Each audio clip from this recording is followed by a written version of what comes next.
Okay, I'll start my speech now. Opening government has to understand the fact that adopting a kid is big business, and there's so many considerations to be made. So first of all, our site wants to make a clear couple of things that opening government has been mentioning and has been making false accusations throughout this entire debate. First of all, OG can't continue saying that this can be unfair for kids because what if they don't fit into a parent's criteria? This is completely false since there's so many considerations to be made for a parent when they adopt a kid, including their financial stability, preferences, and empathy.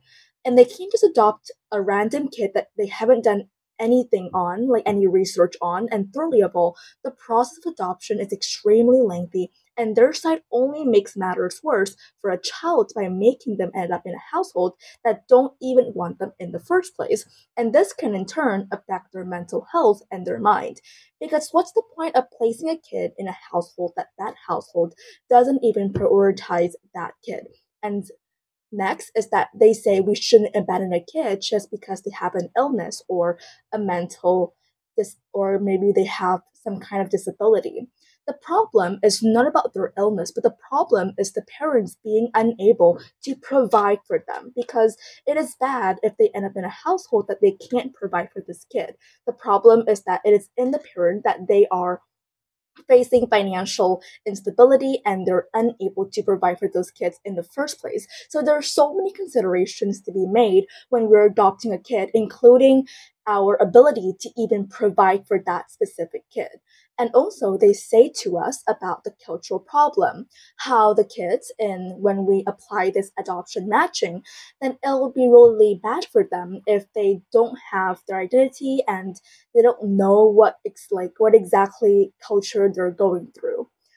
We ask OG a question is that how not applying this method can solve this problem in the first place because they never mentioned to us what their alternative is, how they can better solve this problem, and how can randomizing the adoption even benefit the child because we don't think this is like a really big problem in this debate because the info slides specifically mention that those prospective adoptive parents pay an adoption agency to find a child or family that matches their specific preferences before the birth of the child. This means that this child hasn't even been born yet, so it's very unlikely that they will face problems within their cultural identity. And they also mentioned to us about unrealistic expectation. Like, for example, adoptive parents can have unrealistic expectation within the kids that they're adopting, and this can be really bad for them, affect their mental health, etc. This is completely false because again, they never mentioned to us how their alternative can better solve this problem. And we believe the expectation from an adoptive parent is completely normal because when a parent decided to adopt a kid, this means that they are unable to have kids, or maybe they don't even want to have kids in the first place and they would rather adopt the kids. So this means that they really want to have a kid and they picture the scenario about a happy family, etc. So we believe that this expectation happens on both sides of the house, and adoption matching is not the cause for this unrealistic expectation. Now, coming up to and overall, we would like to say that instead, what OG has to prove to us is that number one, how their site can benefit both the parent and the kids. Because sometimes in the adoption process, it's not just about the kids, it's also about the parent because the parents are the ones who provides for the kids. This means that they have to have enough financial stability to provide for them in the first place. And secondly, how do their alternatives even work? So for the rebuild, like our side has clearly mentioned an argument about how this will in turn create a more successful placement, and this is completely true, since number one, the kids will be even happier since they at least get a household. We don't think that like the kids who are adopted will care that much about the household that they end up with, whether that household is rich or poor. What they care about is at least they have a family. And for the parents, what they care about is that this kid suited their needs, suited their like financial stability, and suited their preferences. So this is a win-win for both sides, and overall, this will create like a successful placement.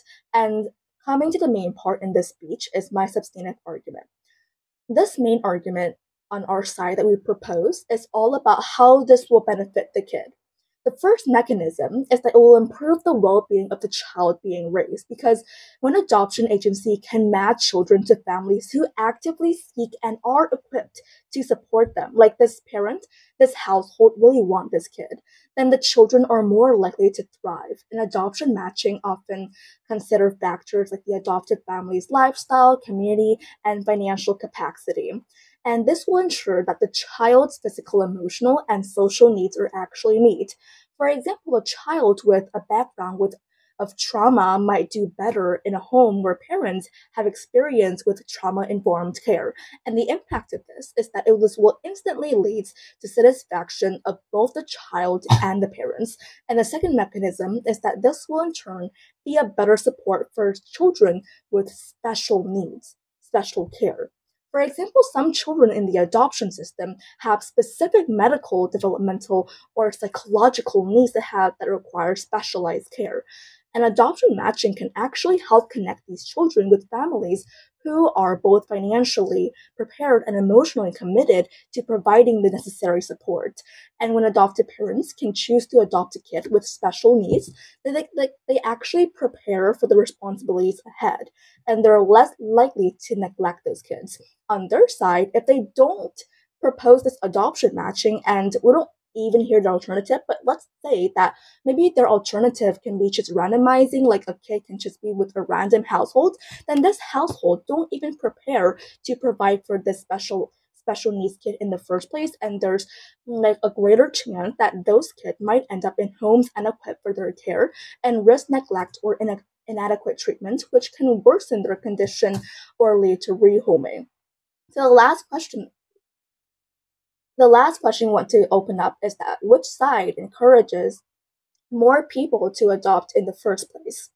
We believe that this will protect the rights of adoptive parents from making informed decisions on who they want to adopt and when they want to adopt, because we cannot possibly force them to adopt any specific kid. And secondly, this will promote informed consent, and finally, this will better align with their needs and financial stability. Very proud to oppose. But how?